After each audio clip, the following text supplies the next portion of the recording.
Punjabi Jagran associate sponsor of prime debate हुण तुहाडे शहर विच।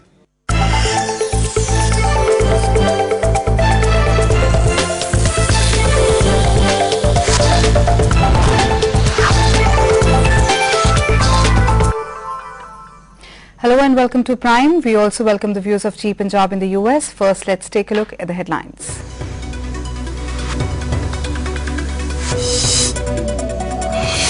Sikkim earthquake death toll touches 66. Landslides, road blockages hamper rescue operations.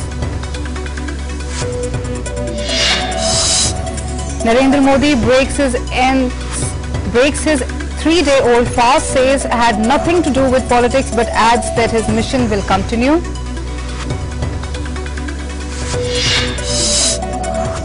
High Court to hear Chautala's plea in graft case next year. Trial will continue. Meanwhile, Ajay Chautala backs Anna on MP's support for Lokpal.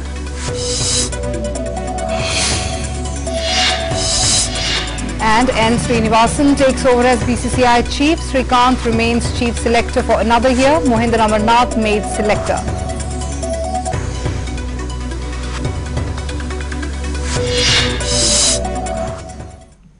In our news in detail, the death toll in the Sikkim earthquake has risen to 66, while 39 persons have been killed in Sikkim alone. 7 persons have died in Bihar. Landslides and road blockages triggered by the quake have been hampering rescue operations.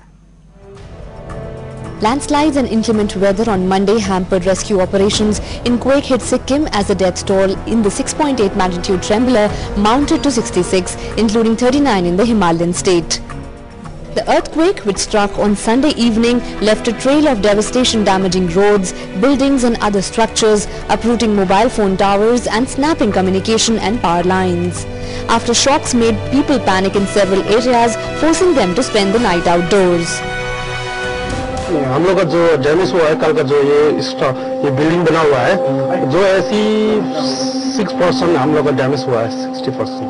Monastery में I think आप लोगों का ये 100 में 70% में से damage हो गया। मेन डैमेज तो होगा बिल्डिंग का पूरा हिस्सा, जैसे ये फाउंडेशन, जैसे ये पिलर से लेकर सब जितना भी है ना ये मेजर डैमेज हो गया।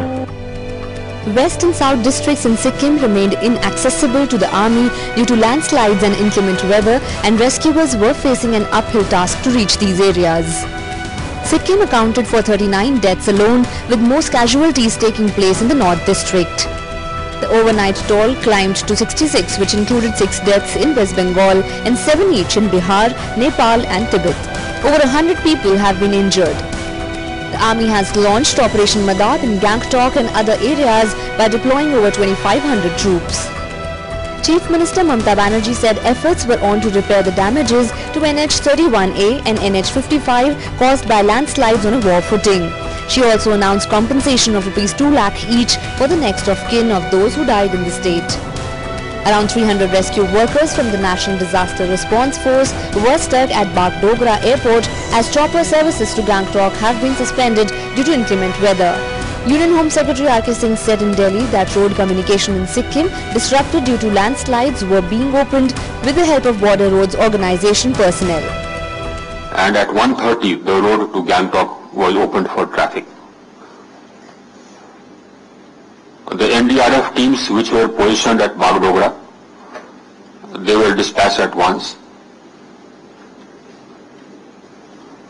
The power lines which were down, they have been restored. Against a normal availability of about 30 megawatts of power in Gangtok, the availability was around 22-23 megawatts. And it can be brought up to speed, brought up to about 30 megawatts, except for 2 lines which are down. These lines are maintained by the Sikkim Electricity Board. We have asked the Power Grid Corporation to assist them in putting up these lines as well. So while the road from Bagdogra to Gangtok is open and is functional, and the road from Gangtok north is open up to 22 kilometers. Beyond that, there are blockages. But beyond that, it is still it is open again. We have also made arrangements for airdropping food wherever necessary. That airdropping would have begun. The arrangements for airdropping have been made from two places, one at Siliguri and the other from Purnia. In Delhi, Prime Minister Manmohan Singh announced Rs 2 lakh as ex gratia to next of kin of those killed in the earthquake and Rs 1 lakh each for those seriously injured. The epicenter of the quake, the biggest in 2 decades, was located at Mangan and Sakyong areas over 50 km from Gangtok in the Sikkim-Nepal border. Bureau Report, Day Night News. Joining us for a discussion on this is Mr. Surinder Baga, who is an architect. Welcome to our studios, sir. Tell us, how well equipped do you think that we are when it comes to disaster management in such kind of situations? I think we are not very well equipped. We have certain rules and regulations in the country, but they are not being followed properly. And we have National Building Code. We have certain guidelines for designing. There are certain codes for designing earthquake-prone buildings, but we are not following it properly. And the latest trend is that we should get the buildings designed by structural engineers, and then we should get it vetted by Institute of National Repute to check its authenticity. And what about the the post-disaster management? How well equipped do you think we are in that? We are not, because there is no training systems. There is no mechanism to train people, because Government of India has launched various schemes through the revenue departments, but it is just not working. So when faced with an earthquake of such an intensity, damage is expected more in hilly areas or plains, or both the places have their own disadvantages and advantages? I think damage is more in the hilly areas because of its terrain, because of its ecosystems.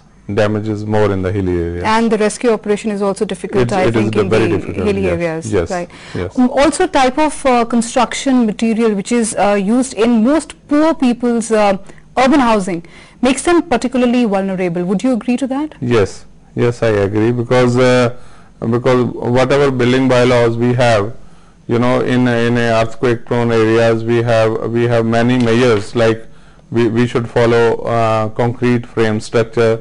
We should not have many cantilevers, in a simple language. Then we should not have we should have expansion joints at regular intervals. The shape of the building should be not very long, not very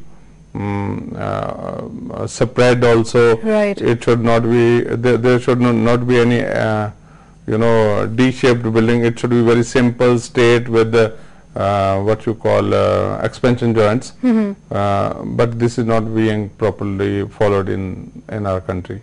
See, multi-story, low-rise urban self-built housing and crowded colonies.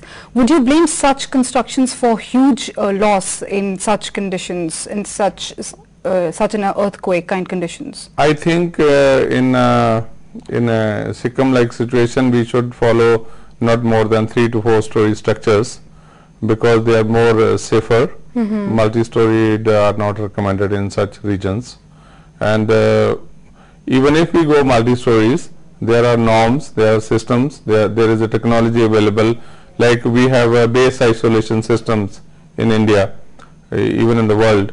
We isolate the base of the building from the ground, and even if earthquake comes, the building starts shaking, but it does not fall down. Right. Okay. Are there any kind of sanctions which are mandatory for anybody who is, going for any kind of construction, whether it's a house, whether it's a building, whether it's a industrial thing? Yes, we do have systems, but there's a lot of red tapeism, there's a lot of corruption, which is hampering all this. Yeah. So, I mean, so end result is that we are not serious about it, absolutely. So, like many buildings were damaged in this earthquake. How well are the building norms followed and implemented in this country? So far, urban areas are concerned, it is better, but in rural areas it is almost zero, because there is no check, there are no structural engineers, there are no architects. There is no awareness about designing buildings accordingly. and there is no system to update the knowledge of the masses when such a earthquake happens. There is no mechanism to tell them that you should act like this. Right. See, parts of this region falls under the high seismic zone. Do you think we are well prepared for such a situation if ever it arises? No, we are not prepared, because almost 60% of India's land is earthquake prone. We have categorized India into zone 1, 2, 3, 4 and 5, and almost 60% of India's land falls in zone 3, 4 and 5, which is very risky. So there's hardly any mechanism to... I believe one of your plan is on the drawing board for Sikkim. Has this earthquake discouraged you or your plan? No, we are taking proper precautions. We are doing a stadium in Sikkim for 10,000 people. It's a football stadium, and we got the soil testing done, and we are deputing properly qualified structural engineers to design the job, and we discussed at every stage that what precautions we should take to cater for the landslides and the other factors. Right. And we are not scared about this problem. Right, Mr. Baga, thank you so much for coming into our studios this evening. Thank you. We'll move ahead. After staying hungry for nearly 56 hours, Narendra Modi broke his fast around 6 p.m. on Monday, and fittingly, priests of all religions offered a glass of lemon juice to the man trying hard to shed the image of a hardline Hindutva leader. From politicians to religious leaders of different communities, the stage at the venue of Narendra Modi's fast turned diverse by every passing hour. It turned all the more colourful when the time came for the Gujarat Chief Minister to stop staying hungry. Priests of all religions offered a glass of lemon juice to Modi to end his 3-day-old fast, and exercise many termed as the BJP strongman attempt to break away from his so-called tainted past and project himself as a leader for the future. But Modi refused to draw any inferences into his Sadbhavna mission fast. In fact, he denied it having anything to do with politics. हर चीज को राजनीतिक चश्मों से देखने की जरूरत नहीं है। हर चीज को राजनीति के तराजू से तोड़ने की जरूरत नहीं है। राजनीति से ऊपर राष्ट्र नीति होती है।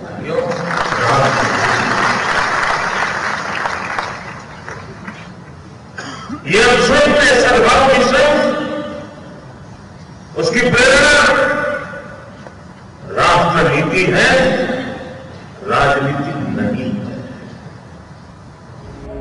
He also did not forget to tell the people that his mission has just begun, though the fast may have ended. Routine में सरकार चला सकते हैं, और भी सड़कें बनाई, भी बना, और उन्होंने भी अस्पताल बनाए, उन्होंने 10 बनाए होते तो हम और भी होते। हमने ऐसा नहीं सोचा। हमने कहा कि हमें ये सामाजिक रूप से चलने वाला क्रम है, उसी क्रम को आगे बढ़ा करके संतोष नहीं, हमें कुछ परिवर्तन करना है, हमें हमारी पूरी शक्ति को जागरूक करना है, और उसके लिए हमने रास्ता खोजा। 6 करोड़ गुजरातियों को जोड़। Raj Thackeray, Jayalalitha, Prakar Singh Badal, Modi's fast drew them all. But it was the advice of the Shiv Sena patriarch Bal Thackeray that might not be soothing to Modi's ears. He said the Gujarat Chief Minister shot to power with the help of Hindu vote bank, and he should not give them poison of secularism in his battle for Gaddi in Delhi. When Modi is there, can controversy be far behind? On Sunday, an uninvited one cropped up. When a Maulana offered Modi a Muslim skull cap, the BJP leader refused.